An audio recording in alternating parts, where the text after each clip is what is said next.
Dear students, Ratna கல்வி நிலையத்தின் சார்பில் உங்கள் யாவரையும் வாழ்த்துகிறேன். Higher secondary first year English poem Unit 1 Once Upon a Time by Gabriel Okara.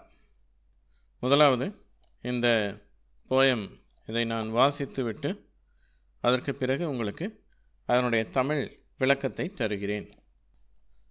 Once upon a time, son, they used to laugh with their hearts and laugh with their eyes, but now they only laugh with their teeth, while their ice block cold eyes search behind my shadow.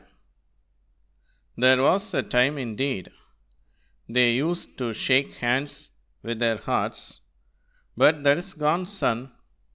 Now they shake hands without hearts, while their left hands search my empty pockets. Feel at home, come again, they say. And when I come again and feel at home once, twice, there will be no thrice, for then I find doors shut on me. So, I have learnt many things, son. I have learnt to wear many faces, like dresses, home face, office face, street face, host face, cocktail face, with all their conforming smiles, like a fixed portrait smile. And I have learned too to laugh with only my teeth and shake hands without my heart. I have also learned to say goodbye when I mean good riddance, to say glad to meet you without being glad, and to say it has been nice talking to you after being bored. But believe me, son, I want to be what I used to be when I was like you. I want to unlearn all these muting things.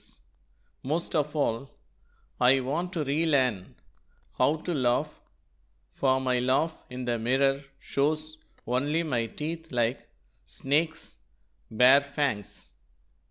So, show me, son, how to laugh. Show me how I used to laugh and smile once upon a time when I was like you. இப்பொழுது இதனுடைய தமிழ் விளக்கத்தை பார்க்கலாம். Once upon a time, son, they used to laugh with their hearts. Once upon a time என்று சொன்னால் முன்னொரு காலத்தில். son இந்த பாடலை இவர் தன்னுடைய மகனை நோக்கி, ஒரு சிறு பிள்ளையாக இருக்கக்கூடிய தன்னுடைய மகனை நோக்கி அவர் சொல்லுகிறார். முன்னொரு காலத்திலெல்லாம் they used to laugh with their hearts. they என்று சொன்னால் மக்களை குறிக்கக்கூடிய வார்த்தை. மக்கள் எல்லாம் அவர்கள் இதயபூர்வமாக சிரிப்பார்கள். அவர்கள் சிரித்தால் அது உண்மையுள்ளதாக இருக்கும். இருதயபூர்வமாக சிரிப்பார்கள். யூஸ்டு டு என்று சொன்னால் கடந்த காலத்தில் செய்து வந்தார்கள், இப்பொழுது விட்டுவிட்டார்கள் என்று அர்த்தம். And laugh with their eyes, அவர்கள் கண்களாலும் சிரிப்பார்கள், இருதயபூர்வமாகவும் சிரிப்பார்கள். அடுத்த வரி, but now they only laugh with their teeth. இப்பொழுதெல்லாம் மக்கள் தங்களுடைய பற்களாலே சிரிக்கிறார்கள். பற்களெல்லாம் வெளியிலே தெரிவது போல அவர்கள் நன்றாக சிரிக்கிறார்கள். while their ice block cold eyes, ஆனால் அவர்களுடைய இறுகிப்போன கண்கள். ஐஸ் பிளாக் என்று சொன்னால் பனி கட்டி எப்படியாக இறுகி போகிறதோ, அதிக கடும் குளிர் காலத்தில் இறுகி போகிறதோ அது மாதிரி அவர்களுடைய கண்கள் இறுகி போய்விட்டன. அதில் எந்த விதமான ஈவு இரக்கமும் இல்லை, ஒரு அன்பு இல்லை என்று இவர் சொல்லுகிறார். பொதுவாக நாம் குளிர்ச்சியான என்றால் நல்ல என்று நாம் எடுத்துக்கொள்கிறோம். ஆனால் ஆங்கிலத்திலே கோல்ட் என்ற வார்த்தை ஒரு கடினத்தன்மையை காட்டுகிறது, ஒரு இரக்கமில்லாத ஒரு தன்மையை காட்டுகிறது. வார்ம் வெல்கம் என்று சொன்னால் நல்ல வரவேற்பு, கோல்டு வெல்கம் என்றால் வேண்டா வெறுப்பாக வரவேற்றல். அதனால் அவருடைய கண்கள் இறுகி போய்விட்டன, அதில் எந்த உணர்வும் இல்லை. Search behind my shadow while their eyes black cold eyes search behind my shadow. அப்படின்னா அந்த கண்களில் அப்படிப்பட்ட அன்பு உணர்வு இல்லை, ஆனால் அது என்னுடைய நிழலுக்கு பின்னால் தேடுகிறது என்று இதனுடைய பொருள். இதில் ஒரு உள்ளர்த்தம் இருக்கிறது. என்ன நிழலுக்கு பின்னாலே தேடுகிறது? என்னவென்று சொன்னால் இவனுடைய நிலைமை என்ன, இவருடைய ஸ்டேட்டஸ் என்ன, வாழ்க்கையிலுடைய இருக்கிற இவருடைய வசதிகள் என்ன அல்லது அந்தஸ்து என்ன, இவராலே நமக்கு என்ன லாபம் கிடைக்கும் என்று பார்க்கிறது என்பதுதான் இதனுடைய அர்த்தம். அதுதான் சர்ச் பிஹைண்ட் மை ஷேடோ. என்னுடைய நிழலுக்கு பின்னாலே அவர்கள் தேடுகிறார்கள். அவளுடைய கண்கள் ஒரு அன்பு காட்டக்கூடிய ஒரு பார்வை அதில் இல்லை. அவள் சிரிக்கும்போது அந்த கண்களாலே அவர் பார்க்கிறார்கள். அந்த கண்கள் எதை தேடுகின்றன? இவனாலே நமக்கு என்ன லாபம் கிடைக்கும் என்று தேடுகின்றன. அடுத்த ஸ்டான்ஸா பார்ப்போம்.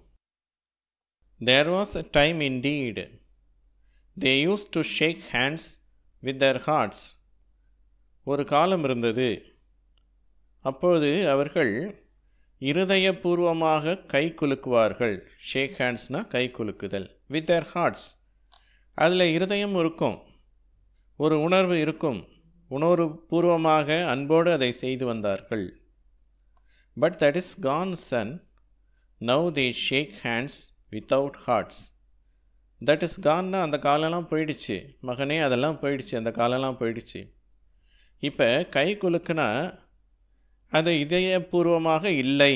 வித்தவுட் ஹார்ட்ஸ்னால் இதயம் இல்லை அப்படின்னு அர்த்தம். இதயமெல்லாம் இல்லை, அதில் உணர்வெல்லாம் இல்லை அப்படிங்கிறார். while their left hands search my empty pockets. அவளுடைய இடதுகை எதை தேடுகிறதா? என்னுடைய காலியான பாக்கெட்டை தேடுது, என் சட்டை பாக்கெட்டை தேடுது, என் பாக்கெட்டை தேடுது அப்படிங்கிறார். இது லிட்டரலாக அப்படி அவங்க கை நம்ம பாக்கெட்டில் தேடுறதில்ல, அவங்க அப்படி ஆராய்ச்சி செய்கிறார்கள் அப்படிங்கிறத இவர் அப்படியாக அழகாக சொல்லியிருக்கிறார். அவள் உண்மையில் மக்கள் கைகளால் நம்ம பாக்கெட்டில் யாரும் தேடுறதில்ல.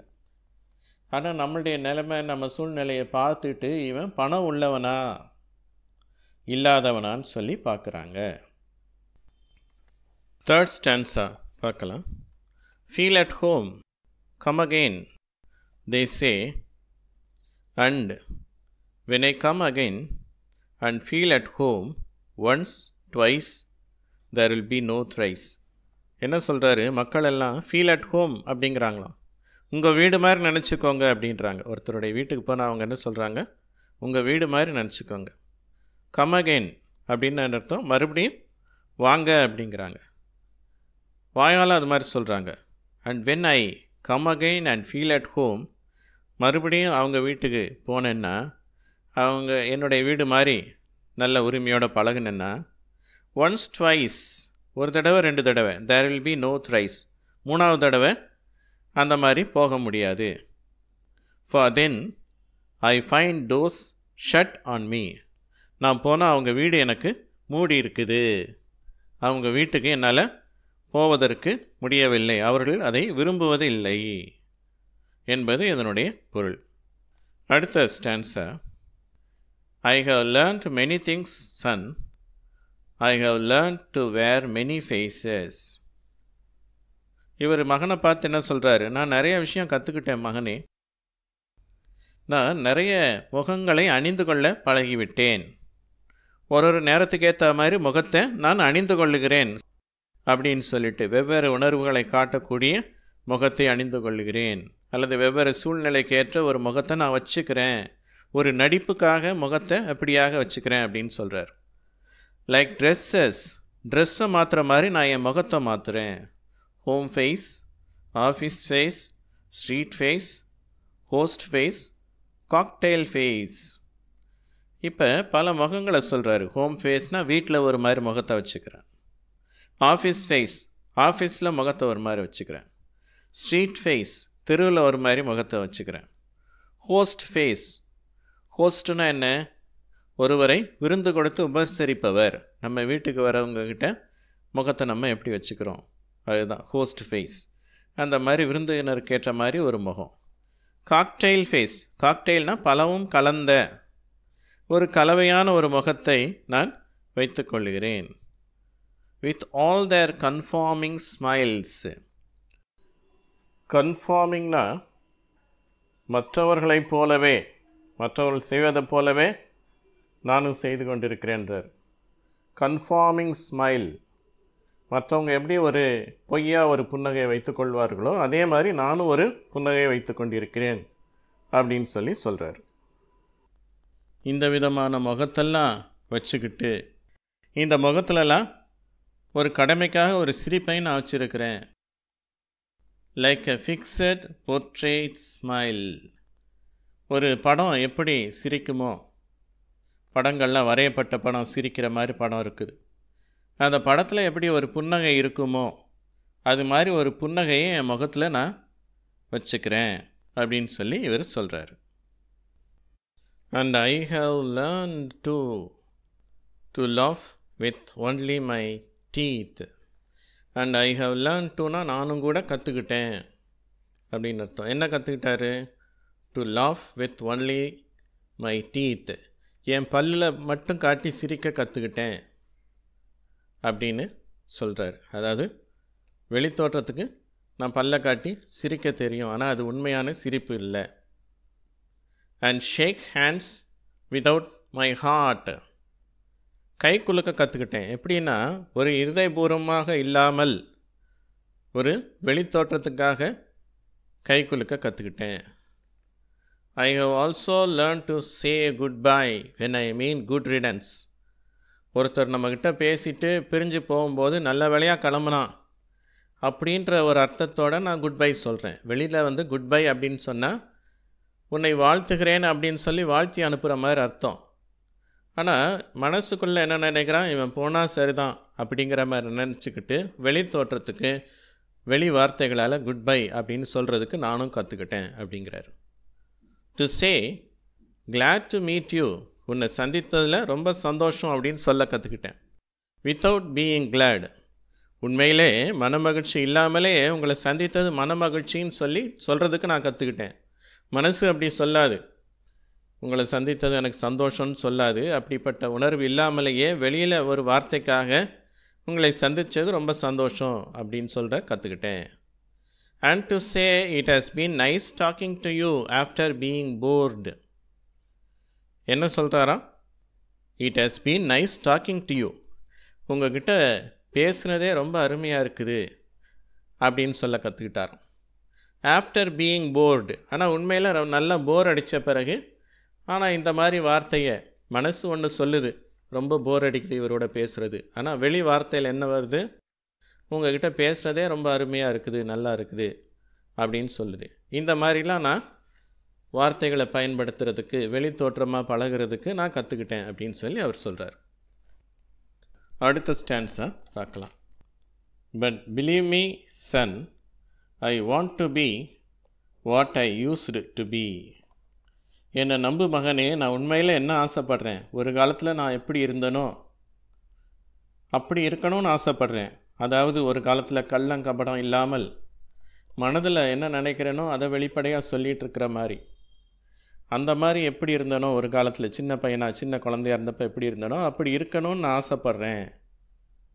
When I was like you, நான் உன்னை போல் சின்ன பிள்ளையாக இருந்தேன் இல்லையா, குழந்தையாக இருந்தேன் இல்லையா, அதை போல் நான் இருக்க ஆசைப்பட்றேன். ஐ want to unlearn all these muting things.